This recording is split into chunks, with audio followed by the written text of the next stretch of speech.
사무엘하 14장. 수루아의 아들 요압이 왕의 마음이 압살롬에게로 향하는 줄 알고 드고아에 보내어 거기서 슬기 있는 여인 하나를 데려다가 이르되, 정컨대 너는 상제된 것처럼 상복을 입고 기름을 바르지 말고 죽은 사람을 위하여 오래 슬퍼하는 여인과 같이 하고 왕께 들어가서 여차여차히 말하라고 할 말을 그 입에 넣어 주니라.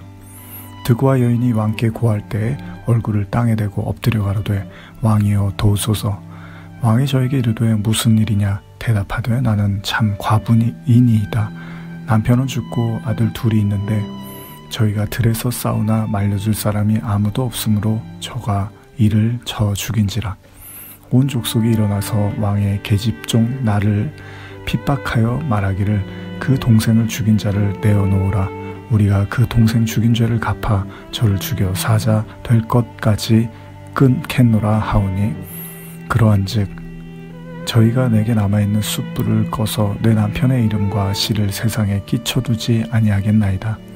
왕이 여인에게 이르되, 내 집으로 가라. 내가 너를 위하여 명령을 내리리라. 드고아 여인이 왕께 고하되, 내 주 왕이여, 그 죄는 나와 내 아비의 집으로 돌릴 것이니 왕과 왕위는 허물이 없으리이다.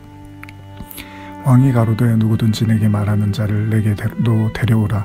저가 다시는 너를 건드리지도 못하리라.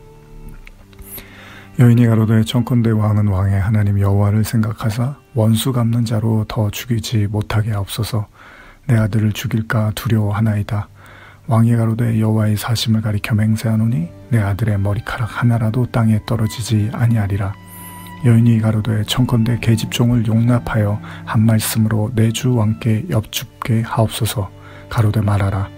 여인이 가로되, 그러면 어찌하여 왕께서 하나님의 백성에 대하여 이 같은 도모를 하셨나이까?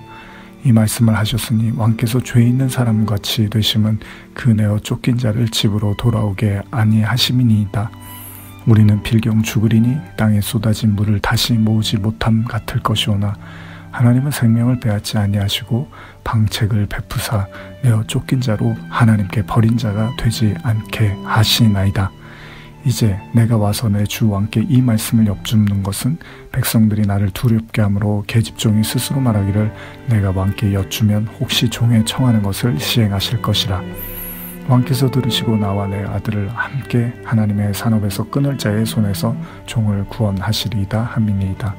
계집종이 또 스스로 말하기를, 내 주 왕의 말씀이 나의 위로가 되기를 원한다 하셨사오니, 이는 내 주 왕께서 하나님의 사자같이 선과 악을 분간하심이니이다. 원컨대 왕의 하나님 여호와께서 왕과 같이 계시옵소서. 왕이 그 여인에게 대답하여 이르되, 내가 내게 묻는 것을 숨기지 말라. 여인이 가로되, 내 주 왕은 말씀하옵소서. 왕이 가로되, 이 모든 일에 요압이 너와 함께하였느냐? 여인이 대답하여 가로되, 내 주 왕의 사심을 가리켜 맹세하옵나니 물은 내 주 왕의 말씀을 좌로나 우로나 옮길 자가 없으리이다. 왕의 종 요압이 내게 명하였고 저가 이 모든 말을 왕의 계집종의 입에 넣어 주었사오니, 이는 왕의 종 요압이 이 일의 형편을 변하려 하여 이렇게 함이니이다. 내 주 왕의 지혜는 하나님의 사자의 지혜와 같아서 땅에 있는 일을 다 아시나이다 하니라. 왕이 요압에게 이르되, 내가 이 일을 허락하였으니 가서 소년 압살롬을 데려오라. 요압이 땅에 엎드려 절하고 왕을 위하여 복을 빌고 가로되, 내 주 왕이여, 종의 구함을 허락하시니 종이 왕 앞에 은혜를 받은 줄 오늘날 아나이다 하고 일어나 그술로 가서 압살롬을 데리고 예루살렘으로 오니, 왕이 가로되, 저를 그 집으로 물러가게 하고 내 얼굴을 보지 말게 하라 하매 압살롬이 자기 집으로 가고 왕의 얼굴을 보지 못하니라. 온 이스라엘 가운데 압살롬같이 아름다움으로 크게 칭찬받는 자가 없었으니 저는 발바닥부터 정수리까지 흠이 없습니다. 그 머리털이 무거움으로 연말마다 깎았으며 그 머리털을 깎을 때 달아본즉 왕의 저울로 200세겔이었더라. 압살롬이 아들 셋과 딸 하나를 낳았는데 딸의 이름은 다말이라. 얼굴이 아름다운 여자더라. 압살롬이 이태 동안 예루살렘에 있으되 왕의 얼굴을 보지 못하였으므로 요압을 왕께 보내려 하여 사람을 보내어 부르되 오지 아니하고 또 다시 보내되 오지 아니하는지라. 압살롬이 그 종에게 이르되, 보라, 요압의 밭이 내 밭 근처에 있고 거기 보리가 있으니 가서 불을 놓으라. 압살롬의 종들이 그 밭에 불을 놓았더니 요압이 일어나 압살롬의 집으로 와서 압살롬에게 이르되 어찌하여 내 종들이 내 밭에 불을 놓았느냐. 압살롬이 요압에게 대답하되 내가 일찍 사람을 보내어 너를 이리로 청한 것은 내가 너를 왕께 보내어 고하게 하기를 어찌하여 내가 그 술에서 돌아오게 되었나이까. 이때까지 거기 있는 것이 내게 나았으리이다 하려 함이로다. 이제는 내가 나로 왕의 얼굴을 보게 하라. 내가 만일 죄가 있으면 왕이 나를 죽이시는 것이 가하니라. 요압이 왕께 나아가서 그 말을 고하매 왕이 압살롬을 부르니 저가 왕께 나아가 그 앞에서 얼굴을 땅에 대어 절하매 왕이 압살롬과 입을 맞추니라.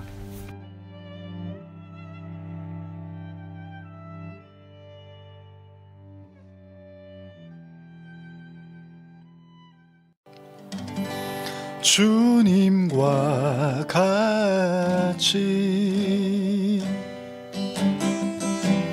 내 마음 만지는 분은 없네. 오랜 세월 찾아 난 알았네. 내겐 주밖에 없네. 주님과 같이 내 마음 만지는 분은 없네. 오랜 세월 찾아 난 알았네. 내겐 주밖에 없네. 주 자비강같이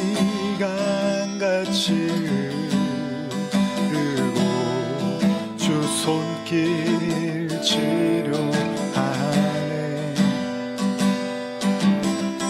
고통받는 자녀 품으시니 주밖에 없네. 주님과 같이 내 마음 만지는 오랜 세월 찾아 난 알았네. 내겐 주밖에 없네.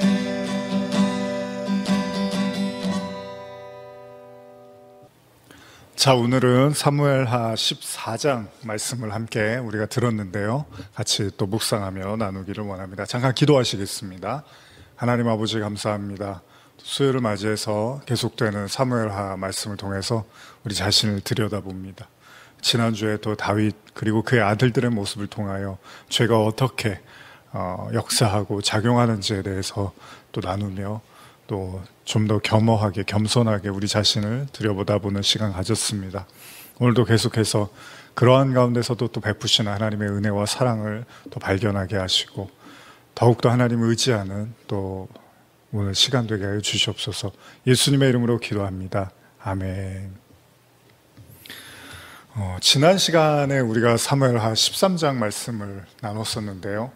오늘은 이제 그 이후 14장 말씀인데 13장의 말씀은 바로 12장 또 그 이전에 다윗의 범죄에 대한 내용들, 그 범죄로 인해서 하나님이 다윗을 징계하시고 또 다윗이 그것으로 인해서 고통당하고 그런 가운데서 13장으로 넘어오면서 결국은 다윗의 아들들의 문제, 어떻게 보면 죄가 확장되어져 가는 거죠. 처음에는 암논이 배다른 누이 다말을 범하면서 강간을 하면서 벌어진 일이 결국은 또 압살롬이라는 또 다른 아들과 암논의 다툼으로 번져가고 결국 압살롬이 암논을 죽이게 되는 이런 과정들을 우리가 함께 나눴죠. 결국 다윗이 굉장히 이제 이 아들들을 자녀들의 문제 때문에 고통을 당하는 모습을 보게 됩니다. 아마 이 말씀 떠올려 보면 우리 사무엘상 처음 시작할 때 엘리 제사장이 그 자녀들이 있었죠. 홈리와 비느하스. 이 자녀들 문제로 인해서 하나님께 큰 질책을 듣게 되는 내용들도 떠올려 보게 되는데 그때 하나님이 그러시죠. 너희가 너가 네 자녀, 하나님보다 너희 자녀를 더 중요하게 여김으로 오히려 내가 그것을 그게 화근이 돼서 너의 그 가문에 저주를 내리겠다라고까지 말씀을 하십니다. 다윗도 지금 이 자녀들 문제로 굉장히 고통을 받는데, 우리가 지난주에도 나눴던 것처럼 다윗이 결국은 그 암논이 누이 다말을 범할 때 사실은 좀 질책을 하고 혼을 내고 따끔하게 말을 했어야 되는데 그냥 넘어갑니다. 넘어가다 보니까 결과적으로는 이것이 압살롬에게 큰 분개를 일으키게 되고 살인으로 연결을 하게 되죠.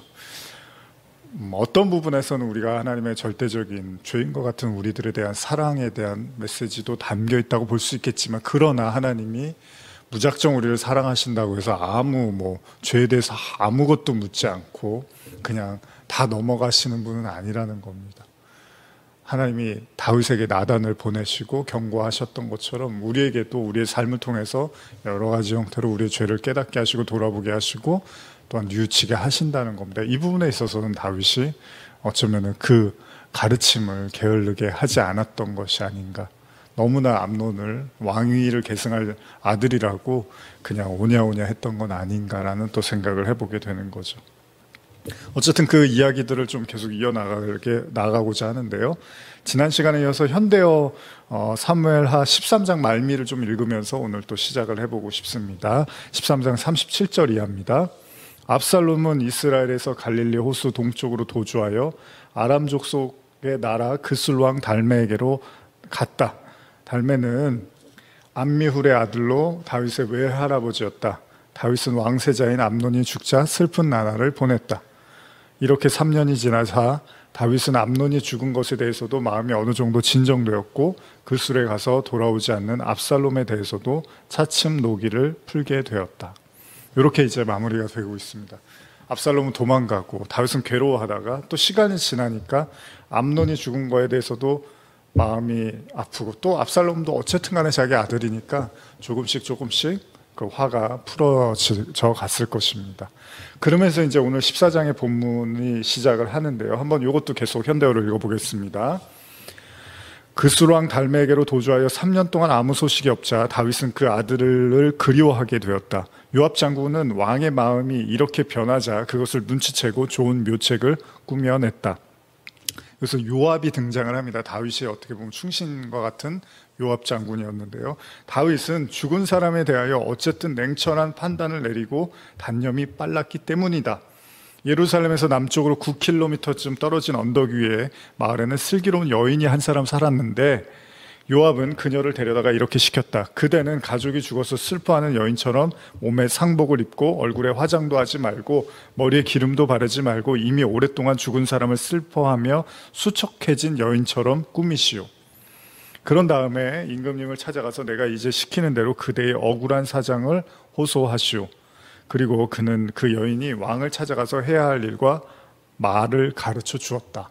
요압 장군이 한 여인을 이제 붙잡고서 어떻게 보면 연기를 하라고 하는 거죠. 굉장히 수척해지고 누군가를 잃은 사람처럼 슬퍼하는 그런 모습으로 있으라는 겁니다. 그리고 나서 왕을 찾아오라는 겁니다. 14장 3절인데요. 그런 다음에 임금님을 찾아가서 내가 이제 시키는 대로 그대의 억울한 사정을 호소하시오. 그리고 그는 그 여인이 왕을 찾아가서 해야 할 일과 말을 가르쳐 주었다. 이렇게 기록이 되어 있죠. 자, 왜 이런 일을 벌이느냐? 이제 이후에 이미 말씀을 들으셨지만 다윗과 아들 압살롬과의 관계를 회복을 시키려고 요압이 이런 일을 꾸미고 있는 겁니다. 이걸 어떻게 긍정적으로 볼 것인가 부정적으로 볼 것인가 우리가 여러 가지 개인적인 생각을 할 수 있지만 어쨌든 간에 요압의 입장에서는 다윗이 좀 안 돼 보이고 힘겨워 보였는지도 모릅니다. 그러나 또 이면에는 어떤 권력의 문제에 있어서 다윗이 이제 또 누군가 왕위를 또 이어가야 될 사람이 필요할 수 있잖아요. 그런 관점에서 어찌 보면 또 어쨌든 간에 미우나 고우나 아들이니까 한 아들이라도 더 얻는 것이 좋겠다라고 생각을 했는지도 모릅니다. 사무엘하 14장 4절 한번 이하를 읽어보겠습니다. 드구와 여인이 왕을 찾아가서 얼굴에 땅에 닿도록 엎드려 절을 한 다음 이렇게 호소하였다. 임금님이 불쌍한 여인의 한을 풀어주세요. 왕이 무슨 일로 그렇게 괴로워하시오라고 묻자 그 여인이 이렇게 말하였다. 저는 불쌍한 과부 신세입니다. 남편은 이미 소시적에 죽었습니다. 그래도 자식이 둘이 있어서 그 애들을 의지하고 살아왔는데 그 애들이 자라서는 어느 날 들녘에 나갔다가 서로 몹시 싸웠습니다. 그러나 그 들녘에는 그들의 싸움을 말려줄 사람이 아무도 없었기 때문에 한 자식이 다른 자식을 쳐 죽이고 말았습니다. 뭔가 이제 떠오르시죠, 여러분? 지금 이 이야기가. 그런데 이제는 친척들이 모두 일어나 형제를 죽인 놈을 내놓으라고 이 계집종을 윽박지르고 있습니다. 이 아들이 자기의 형을 쳐 죽였기 때문에 친척들은 이제 그 원수를 갚기 위하여 하나밖에 없는 아들마저 죽이겠다고 합니다. 그러나 아무도 제 신세는 생각해 주지 않습니다. 그렇게 되면 제게는 아들도 없고 상속자도 없어집니다. 그들은 오직 이 과부 신세의 계집종에게서 마지막 남은 희망의 불꽃마저 꺼버릴 작정입니다. 그러면 제 남편의 이름을 계승할 자식도 없어지고 제 남편 집안의 대를 이을 남자도 남지 않는 불쌍한 과부의 신세가 되지 않겠습니까? 왕의 마음은 벌써 감동되어 통쾌한 대답을 하였다. 내가 그대를 도와줄 터이니 걱정하지 말고 집으로 돌아가시오. 자, 여기까지 여러분들 또 어떤 이야기가 떠오르죠? 그렇습니다. 다윗의 현 상황을 지금 이 여인이 아주 유사하게 이야기를 하고 있는 거죠. 어떤 의미에서 생각해 보면 다윗이 여러분 죄를 밧세바와 동침하고 나서 범죄했을 때 하나님이 나단 선지자를 이렇게 보내시잖아요. 그리고 나서 어떻게 하시죠? 바로 직접적으로 이야기하지 않고 어떤 비유를 통해서 다윗의 마음을 이제 건드리시는 거잖아요. 그리고 나서 나중에 다윗이 아니 그렇게 나쁜 사람이 어디 있습니까? 이제 그러고 나니까 그게 바로 당신이라고 이렇게 이야기를 하고 있죠. 지금도 이 여인이 어떤 뭐 현 상황을 직접적으로 이야기를 하지 않고 어떻게 보면은 자기 형편인 것처럼 이야기를 합니다. 그러자 다윗이 이걸 듣고 그런 상황이면 당연히 도와드려야죠 라고 다윗이 이야기를 하죠. 그러니까 하나님께서 어떻게 보면은 이런 일을 우리를 성도들을 이렇게 가르치시고 이끌어가는 과정에서 물론 뭐 여러분과 저도 그렇지만은 뭐 예전에 뭐 제가 이렇게 오래전에 다니던 교회에서 목사님이 가끔 뭐 간증 같은 거 이렇게 얘기하실 때 뭐 여러 간증들이 많은데 어떤 분은 그냥 하나님이 꿈에 나타나갖고 그냥 교회 가라 그래서 교회 와서 그냥 예수 믿게 됐다고 뭐 이런 분도 있었다고 그러는데 하나님이 사실 뭐 못하실 게 없잖아요, 사람에게도. 우리가 이제 출애굽기도 이제 나누지만 그냥 하나님이 모세한테 나타나서 그냥 내가 하나님이다. 내가 이렇게 할 거니까 해라. 그럼 얼마나 뭐 명쾌하고 클리어합니까? 근데 중요한 거는 이 세상에서 하나님을 봤다는 사람도 많고 음성을 맨날 듣는 사람도 많고 근데 다 그게 뭐 다 은혜가 되고 다 맞는 게 아니라 뒤죽박죽인 경우도 많고 그것 때문에 오히려 문제가 생기고 서로 시기하고 질투하는 일도 많이 생겨난단 말이에요. 다 근데 내가 하나님 만났고 내가 하나님 봤다 그러고 하나님이 나한테 나타났다 그러고 다 그렇게 말을 한단 말이에요. 근데 그런 것 치고는 그 결과라든지 그 과정들이 형편없고 문제가 많을 때도 많습니다. 하나님이 얼마든지 사람을 그렇게 직접적으로도 대하실 수 있겠죠. 필요에 따라서는. 뭐, 이제 성경에 나타나는 우리 구약의 인물이나 이런 모습을 보면은 하나님께서 뭐 여러 가지 형태로 나타나시기도 하죠. 그럼에도 불구하고 오늘 이렇게 직접적으로 말씀하시기보다는 어떤 상황이라든지 비유를 통해서 말씀하시는 또 하나님의 의중을 생각해 볼 필요가 있다는 겁니다. 하나님이 뭐 직접 말씀 안 하셨으니까 나한테는 뭐라고 안 하시나 보다. 그게 아닐 수도 있다는 겁니다. 하나님께서는 뭐 사람을 통해서도 어떤 말을 하게 하시고 또 환경을 통해서도 충분히 하나님은 메시지를 전달을 하고 계시다는 거죠. 그러니까 어떻게 보면 내 주변에서 일어나는 일들, 제가 뭐 항상 하는 얘기지만 내 주변에서 일어나는 일들이라든지 또 나에게 일어나는 많은 어떤 일들이 어떤 의미에서는 뭐 다른 사람들의 어떤 이야기일 수도 있지만 나에게 하나님이 뭔가를 이렇게 집요하게 말씀하시기 위한 하나님의 어떤 메시지일 수도 있다는 겁니다. 근데 그거를 그러면 직접 알아듣게 직접 하시면 좋잖아요. 우리가 그런 얘기 많이 하잖아요. 예를 들면은 지금 뭐 제가 혼자 이렇게 녹화하고 있지만 설교를 하다가 누가 졸 수 있잖아요. 그러면 거기 누구 집사님 졸지 마세요. 이렇게 말을 하는 게 꼭 좋은 건 아니잖아요. 좋은 방법은 아니잖아요. 뭐 제가 누가 너무 졸고 있으면 뭐 갑자기 테이블을 친다거나 아니면 약간 뭐 헛기침을 한다거나 이러면서 어떤 눈치를 주거나 졸음에서 깨어나실 수 있도록 도와드리는 방법도 우리가 하나의 지혜라고 하는 거죠. 꼭 대놓고서 막 욕을 하고 대놓고서 막 지칭을 하고 왜 줍니까? 왜 그러십니까? 막 이렇게 사람들이 있는 데서 면박을 주고, 하나님이 더 잘 알죠, 사실은. 하나님이 더 인간의 어떤 연약함과 추함과 이런 거 다 아시지만, 그렇다고 하나님이 막 대놓고서 그렇게 하지는 않습니다. 오히려 요한복음 우리가 예수님의 모습에서 8장인가요? 예수님께서 가늠하다가 현장에 붙잡힌 여인 이렇게 있을 때 사람들이 막 다 돌 던지고 난리를 치려고 할 때 예수님이 조용히 가셔서 그 여자 편에 이렇게 서주시잖아요.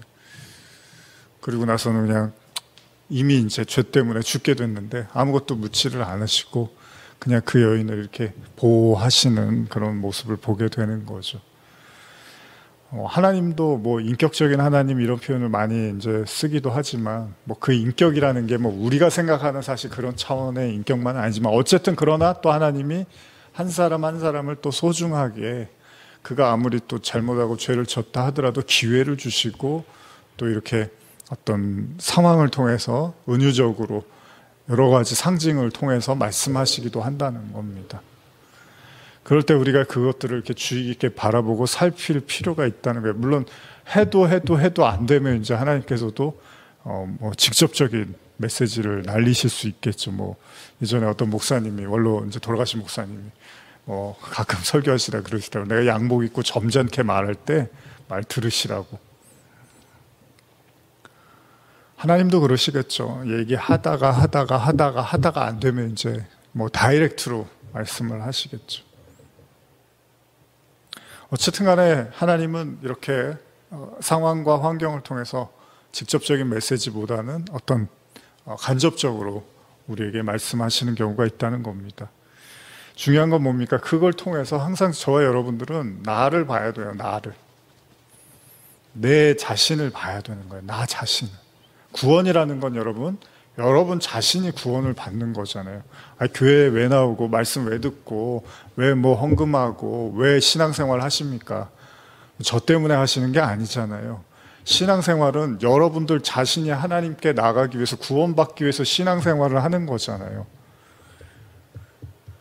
나 자신을 보기 위해서, 나 자신을 들여다보기 위해서. 다른 종교 믿는 분들도 굉장히 열심히 그 자기 자신을 수행하고 들여다보고 그러기 위해서 굉장히 열심히 어떻게 보면은 막 세상과도 막 인연을 끊고 단절하고 깊은 곳에 들어가서까지라도 고행을 하기도 하는데, 오늘날의 기독교는 뭐 그런 것들이 그냥 이렇게 교회에서 무거운 메시지, 좀 어려운 메시지, 좀 하기 싫은 어떤 이야기들을 하면은 그냥 왜 그런 얘기 하냐고, 왜 그런 얘기 하냐고, 살기도 힘든데 그런 얘기 안 했으면 좋겠다고, 이렇게 그냥 무슨 다른 종교들도 오히려 굉장히 그 스스로를 돌아보고 정말로 뭐 절제하고 이런 거 아주 그냥 힘겹게 해 가는데, 교회는 뭐 은혜라 그래 갖고 그냥 아무것도 안 해도 되는 건 줄 안다는 거죠. 그냥 쉽게 그냥 내가 하나님 믿었는데 됐는데 뭐 이렇게 생각을 한다는, 그게 아니란 말이죠. 하나님이 그러면 뭐하러 광야 40년을 이스라엘 백성들을 돌게 하시고, 오늘 또 본문도 지난주도 그렇지만 다윗이 죄 졌으면 용서 구했으면 끝나야 되잖아요. 그게 아니잖아요. 그 아들들 통해서 다윗이 얼마나 많은 고통을 겪는데, 근데 그 전에는요 겪었어요. 사울 때문에 계속 쫓아다니고 사울이 괴롭히면서 그냥 고통만 겪었어요. 그 잠깐 뭔가 왕이 되는 그 순간만 좀 그럴듯해 보이지, 다윗의 삶이 얼마나 피곤했는지 몰라요. 그래서 오죽하면 야곱이 나중에 그 요셉이 총리가 돼서 아버지 모시러 가고 그럴 때 야곱이 바로를 만나고 나서 뭐라 그럽니까? 아이고, 내 인생이 정말로 스올 같았다 그러잖아요. 괴로움, 지옥 같았다는 거예요. 고통스러웠다는 거예요. 근데 왜 하나님이 그렇게 하시느냐? 바로 그것이 인간의 현 주소를 보게 하시는 겁니다. 그걸 통해서 이렇게 정말 부질없고 쓸데없고 쓸모없는 이런 나를 하나님이 그냥 계속 붙잡고 계시고 인도하시는구나. 이걸 통해서 은혜를 넘어가고 은혜를 발견하라고 근데 이거 옛날에 나 다 발견했어요. 아니에요, 여러분. 우리 성도는요, 죽을 때까지 우리는 그거 깨달아 가는 거예요. 이렇게 아무짝에도 쓸모없는 나를 하나님이 계속 붙잡고 사랑하시고 인도하시는구나라는 걸, 바울이 그렇게 성령 받고 은혜 받고 대단해졌어도요, 나중 가서도 또 이렇게 자기는 죄인 중에 괴수라고 말을 하면서 날마다 자기는 하나님 앞에 지금도 날마다 죽는다고 하고, 우리가 아는 것처럼 내가 그냥 사단의 가시 때문에 하나님께 너무 그냥 기도했다고 이런 고백을 하는 거예요. 그냥 그게 우리 인생 전체에서 이렇게 참 형편없고 연약한 나를 하나님이 이렇게 붙잡고 사랑하시는구나. 이스라엘을 하나님이 택하신 이유를 뭐라 그래요? 자꾸 보잘것없고 약해서 택했다 그러는데, 그러면 여러분과 저도 택하셨으면 여러분과 제가 아마 더 약하고 더 보잘것 없을 거예요, 일반 사람들보다도. 가인의 후손들은 막 유명하고 힘있고 권력 있는 그런 걸 추구하는 자들이지만, 아벨 보십시오. 그냥 맞아 죽잖아요. 그냥 형이 때리니까 그냥 죽잖아요. 우리는 그냥 예수님처럼 그냥 맞으면 맞는 거예요. 연약한 자들인 거예요. 근데 그런데도 하나님이 우리를 보호하시고 모세를 그 궁지에서도 또 살려내시고 태어나게 하시는 것처럼, 그렇게 연약할 수밖에 없는 우리를 이 험난한 세상에서 하나님이 건져내시고 계속 건져내신다는 겁니다. 그걸 매일 보는 거예요. 그거를 신앙이라는 거. 그래서 하나님이 하나님이 나를 이렇게 붙잡지 않으시면 정말 나는 벌써 그냥 무너지고 망가졌겠구나라는 걸, 그걸 깨닫는 거예요, 신앙은. 그걸 우리의 삶에서 하나님이 계속 비춰주시는 거죠. 계속 한번 현대어 14장 12절 이해합니다. 그런데 여인이 또 이렇게 청하였다. 이 계집종이 나의 주 임금님께 끝으로 한 말씀만 더 올리게 하소서. 왕이 허락하자 그 여인이 이렇게 말을 하였다. 임금님께서는 왜 하나님의 백성에게 그와 똑같은 부당한 일을 범하고 계십니까? 임금님의 맏아들이 들녘에서 죽은 다음 이미 3년 동안이나 둘째 아들마저 고국을 떠나 돌아오지 못하고 있지 않습니까? 그러면서도 임금님께서 이 계집종의 아들에 대해서는 너그러운 판결을 내려주셨으니 이제 만일 임금님께서도 쫓겨난 아들을 데려오지 않으시면 저절로 그릇된 행동을 하시게 됩니다. 자기 얘기한 거예요. 그죠? 다윈 얘기한 거예요. 그래서 14절에 이제 뭔가 굉장히 철학적인 얘기, 현대어 성경은 이제 이렇게 번역을 했는데요. 한번 들어보세요. 우리 인간은 모두 죽게 되어 있어서 한 번 죽으면 땅에 쏟아진 물이 잦아들어서 없어지듯이 누구나 이 세상을 떠나게 마련이고, 죽은 사람을 다시 이 세상으로 데려올 사람은 아무도 없습니다. 그러므로 산 사람은 계속 살아야 합니다. 하나님께서도 산 사람의 생명을 쉽게 해치지 않습니다. 오히려 죄인에게도 살 길을 열어주시고, 하나님께서 직접 멀리 쫓아내셨던 사람마저도 다시 자기에게로 돌아오도록 온갖 길을 다 열어놓아 주십니다. 이 계집종도 하나님의 그러한 용서를 믿고 이렇게 임금님을 찾아와 호소할 용기를 얻었습니다. 친척들이 몰려들어 괴롭힐 때마다 저는 임금님을 생각하였습니다. 임금님께서는 하나님과 같이 살인자에게도 살 길을 열어주실 것이다. 임금님만은 나의 가련한 처지를 알아주시고 나의 남은 아들마저 죽이려는 사람의 소나기에서 나를 건져내 주실 것이다. 이 아들마저 죽으면 하나님께서 주신 이 땅에서 이 여종의 가족이 완전히 끊어져 버리는 큰 슬픔을 임금님만은 알아주실 것이다. 누구 얘기예요? 다윗 얘기예요. 성경은 다 여러분과 제 얘기예요. 내 얘기인 거예요. 여러분들 얘기인 거예요. 딴 사람 그런 거 생각하지 마세요. 여러분 얘기하는 거예요. 그런데 이 여인의 말에 참 감동이 있습니다. 산 사람은 살아야 되지 않습니까? 어쨌거나 그가 죄를 졌고 그가 잘못을 했지만 그래도 산 사람이니까 또 길을 열어주고 은혜를 베풀어야 되지 않습니까? 이런 얘기를 해요. 물론 당한 입장에서는 그렇지 않습니다. 잃은 입장에서, 피해자 입장에서는 당연히 억울하고 원통하죠. 그러나 어쨌든 간에 또 산 사람이니까 죽일 수는 없는 거잖아요. 또다시 길을 열어주고 용서하고 다시 새로운 길을 찾도록 또 열어줄 수밖에 없는 것이 또 인간의 도리가 아니겠습니까? 갑자기 이 여인이 죄인에게도 살 길을 열어주시는 하나님의 은혜에 대한 이야기를 말하고 있더라는 겁니다. 그렇습니다. 하나님께서 모두 다 죽을 수밖에 없는 죄인인데, 우리도 마찬가지죠. 다윗도 마찬가지예요. 모두 다 죽을 수밖에 없는 죄인이었는데 어쨌든 간에 살 길을 열어주시고 어쨌든 기회를 주시는 거예요. 물론 우리가 살아있는 동안에 우리의 죄를 깨닫고 하나님께 나오면 우리에게는 영원한 삶과 생명이 보장이 되겠지만, 그 시간들을 허투루 써버리고 그 시간들을 허투루 날려버리면 이제 기회는 없는 거죠. 살아있는 동안입니다. 이제 한 번 죽으면 끝인 거잖아요. 우리가 알고 있는 성경은 그렇습니다. 그래서 여러분과 저도 이 시간들을 절대 허투루 써서는 안 되는 겁니다. 저도 뭐 이렇게 목회를 하고 말씀을 전하고 있지만, 어쨌든 간에 눈 뜨면서 눈 감는 밤 저녁까지 그 시간들이 그냥 계속해서 어떤 형태로든지 간에 하나님을 생각을 하고 하나님을 묵상하고 말씀을 떠올리고, 이게 그냥 제 삶의 어떤 그냥 큰, 물론 다 목회자들이 그렇겠지만, 근데 이 시간들이 어쨌든 쌓이면서 하나님께 나가야겠다는 생각들을 하지만, 지금도 마찬가지입니다. 뭐 시간이 흘렀다고 해서 그 마음이 없어지고 뭐 그 마음이 가벼워지지 않습니다. 그냥 오히려 더 시간이 흐르면 흐를수록 눈을 뜨자마자 또 눈을 감을 때까지 계속 하나님에 대한 생각을 하게 된다는 겁니다. 그게 우리가 살아야 될 이유니까. 물론 뭐 아이고 먹고 살고 뭐 그런 거 다 뭐 하나님이 해결해 주시니까 뭐 목사님은 그러나 보죠. 근데 저희는 아니에요. 다 어렵게 살고 다 힘들게 살고 다 몸부림치면서 살아요. 그러나 성도는 가장 먼저 그 나라와 의를 구하는 거잖아요. 근데 제가 뭐 말씀 여러분들한테 전하는 입장인데, 저 말씀 전하면서 하나님 생각은 뭐 토요일 저녁에만 하고 녹화하기, 수요예배 녹화하기 전에만 하고 그러지는 않을 거 아니에요. 계속해서 그 묵상하고 생각한 것들을 어쨌든 간에 종합하고 이렇게 해서 여러분과 말씀을 나누는 거잖아요. 근데 여러분도 마찬가지입니다. 뭐 성경이 시편 1편에 복 있는 자는 하나님의 말씀을 주야로 묵상하라고 했는데, 뭐 그러면 그거는 목회자들만 그렇게 하고 성도들은 일하고 바쁘니까 주야로 묵상 안 해도 돼, 그런 건 아니란 말이에요. 항상 제가 그렇지만은 정말 목회자처럼 모두가 그냥 그렇게 살아야 되는 거예요. 하나님 말씀은 그래요. 제자들은 뭐 제자들이니까 그렇고 그게 아닙니다. 모든 성도, 물론 자기 분야와 직업이 다 다를 수는 있겠지만 어쨌든 간에 그 모든 것들을 통해서 하나님은 영광 받으시길 원하고, 그걸 통해서 하나님 우리 가르치시고 이끄시는 거죠. 이스라엘 백성들이 광야에 40년 이렇게 돌았지만 그 사람들은 직업이 없었잖아요. 뭐 할 일이 없었잖아요.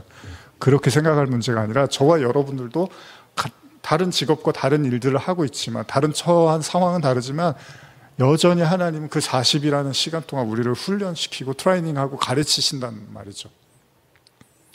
근데 그걸 게을리하고 그걸 이렇게 무시하고 아니 뭐 많이 했잖아, 그럴 문제가 아닙니다. 반드시 그 하나님이 우리에게 정한 때가 있어요. 주어진 시간인데 그 시간을 다 통과를 해야 되는 거예요. 그 40이라는 시간은 누구나 다 그렇게 걸어가야 되는 거예요. 그래야지만 비로소 또 가나안의 은혜가 임하게 되는 거죠. 어쨌든 간에 하나님은 죄인들에게 살 길을 주십니다. 우리에게도 길을 열어주셨어요. 그러면 원래 죽을 수밖에 없는 죄인이 살 길이 열어졌으면 어떻게 해야 돼요? 이제 그 죄를 깨닫고 그 죄에 뭐가 잘못된 것이고 그걸 통해서 하나님의 은혜가 뭔지를 이렇게 매일 배워가야 되는 거죠. 하루아침에 되는 게 아니라는 거죠. 근데 여기서 우리가 한 가지 떠오르는 건 바로 가인입니다. 가인, 그렇죠? 이 여인이 한 형제가 한 형제를 이렇게 죽이잖아요. 근데도 불구하고 은혜를 베푸신 게 바로 가인이죠. 가인 이야기 한번 현대어로 제가 비슷한 구절을 읽어보면 4장 10절, 창세기 4장 10절이랍니다. 여호와께서 말씀하셨다. 가인아, 어쩌자고 내가 이렇듯 엄청난 일을 저질렀느냐? 내 아우의 피가 땅에서 나에게 울부짖고 있구나. 너는 이제 이 땅에서 저주를 받을 것이다.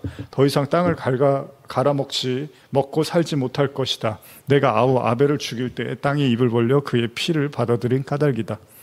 내가 아무리 열심히 땅을 간다 해도 땅은 내게 나달을 내지 않을 것이다. 또한 너는 이 땅에서 정처 없이 이리저리 헤매는 신세가 되리라.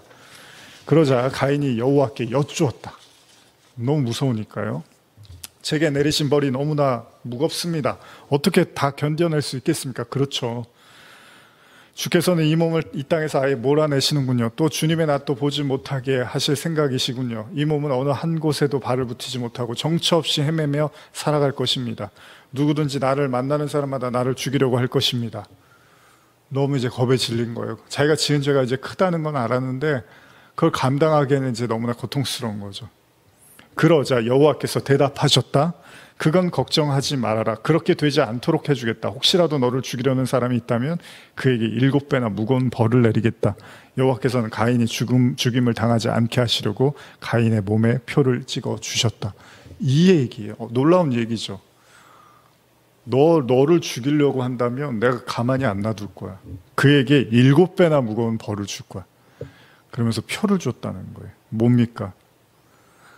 너를 보고 손가락질 하겠지만 그 너를 보고 사람들이, 하나님은요, 그 가인을 보고 하나님은 자신들의 죄를 깨닫기를 원하신다는 거예요. 그래서 우리가 그 요한복음 8장에 그 간음하던 여인도 마찬가지입니다. 간음하던 여인도 막 손가락질하면서 돌 들어갖고 던지려고 하니까 예수님이 니들 중에 죄 없는 자가 한번 던져봐 그러잖아요. 그러니까 우리 주변에 어떤 안타까운 또 죄의 어떤 그런 것들로 인해서 고통당하고, 물론 그들이 먼저 회개하고 하나님께 인정하는 것이 중요하죠. 그러나 그 다음에 우리가 그들을 바라볼 때는 우리 자신을 돌아봐야 된다는 겁니다. 이것은요, 다윗도 마찬가지입니다. 다윗이 압살롬을 미워할 수만은 없는 거예요. 왜요? 자기가 지은 죄에 똑같으니까. 자기도 간음했고 자기도 살인을 했거든요. 압살롬의 아들의 죄지만 미워할 수만은 없는 거예요. 마태복음 18장 35절, 너희가 각각 마음으로부터 형제를 용서하지 아니하면 나의 하늘 아버지께서도 너희에게 이와 같이 하시리라. 제가 그 유튜브 설교할 때 초창기에 참 많이 했던 2014년인가요? 그때 많이 했던 내용인데, 지금 이제 제가 그걸 이렇게 설교는 내려놓고 그 이후에도 이제 비슷한 설교들을 많이 해서 그런데, 거기 보면은 이제 이런 내용을 참 많이 했어요. 왜? 우리가 하나님의 원수였으니까. 우리가 타인을 어떻게 용서합니까? 우리가 원수를 어떻게 용서합니까? 인간의 방법으로 용서가 안 됩니다. 근데 한 가지 방법이 뭐냐면, 내가 하나님의 원수였다라는 걸 알면 그 내 원수들을 쉽게 내가 정죄를 못하는 거예요. 마찬가지입니다. 다윗이 어떻게 그 형제를 죽인 압살롬을 용서할 수 있습니까? 아무리 아버지여도. 그러나 자기도 살인을 저질렀거든요. 그러니까 압살롬한테 뭐라고 할 수가 없는 거예요. 그게 아버지도 죄졌잖아요. 뭐 나한테 아무 소리 하지 마세요. 이런 차원이 아니라 자기 죄를 깊이 깨달은 자는 쉽게 남을 정죄할 수가 없는 거예요. 그 죄가 내 죄니까. 그러니까 하나님도 그런 거예요. 너희 중에 누가 돌을 던질 수 있느냐? 너희는 너희가 깨끗하고 멀쩡하다고 생각하느냐? 아니다. 너희도 그런 상황이 주어지고 환경이 주어지면 언제든지 돌변할지 모른다.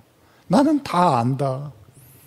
지금이야 너희가 아무렇지도 않은 것처럼 그렇게 생각하겠지만, 결국 다윗의 이야기에 또 흐르고 있는 하나님의 마음은 용서입니다.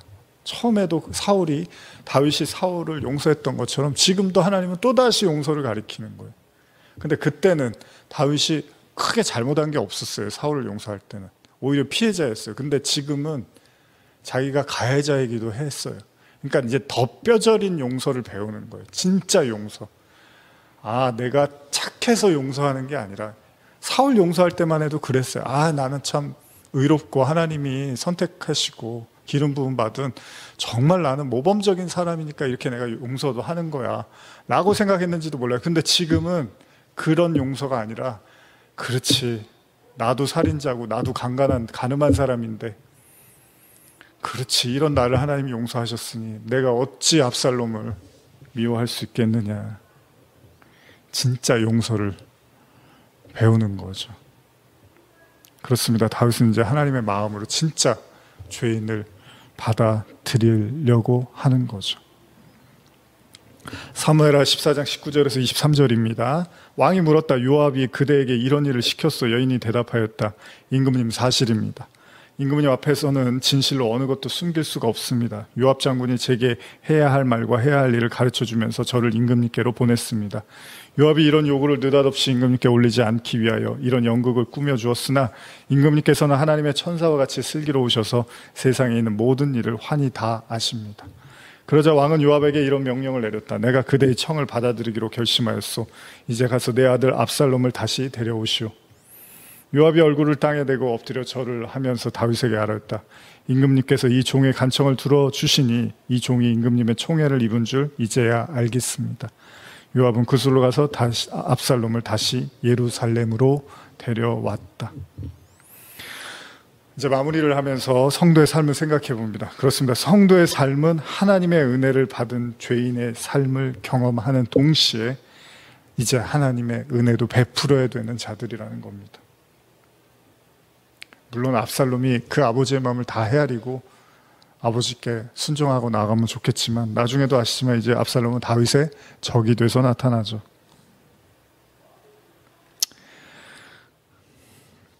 여러분, 야곱 이야기 잠깐 떠올려 보면서 마무리하면 야곱이 요셉을 얼마나 사랑했습니까? 그런데 그 다른 아들들이 시기를 내서 요셉을 애굽에 팔아버렸죠. 그걸 보면서 야곱이 얼마나 마음이 아팠습니까? 아니, 어떻게 이럴 수가 있느냐. 내 자식들이 어떻게, 그것도 내가 제일 아끼는 요셉을 이렇게 팔아버릴 수 있겠느냐. 이게 하나님의 마음이라는 거예요. 그래서 야곱이 그냥 평생 남은, 하나님 만나고 그 남은 평생 그 인간의 패역함, 자녀들의 패역함을 보면서 괴로워하는 거예요. 그러나 물론 거기서 끝은 아닙니다. 그 속에서 다시 요셉이 하나님의 은혜로 살아나고 그 요셉이 또 용서를 통해서 가족들을 한데 모아서 애굽으로 가는 이야기로 마무리가 되는 거죠. 중요한 건 뭡니까? 하나님은 오래 참고 기다리십니다. 우리가 어떤 죄를 진다 하더라도 물론 우리가 하나님이 우리를 정죄하고 우리를 책망하실 수 있습니다. 그러나 그 또한 하나님이 우리를 구원하시기 위함입니다. 여러분들 어떠십니까? 다윗은 압살롬을 미워할 수만은 없습니다. 왜냐하면 자기가 죄인이라는 걸 알았기 때문입니다. 오늘 저와 여러분들의 진정으로 하나님 앞에 죄인임을 깨달았다면 그 누구도 쉽게 돌을 던질 수 없습니다.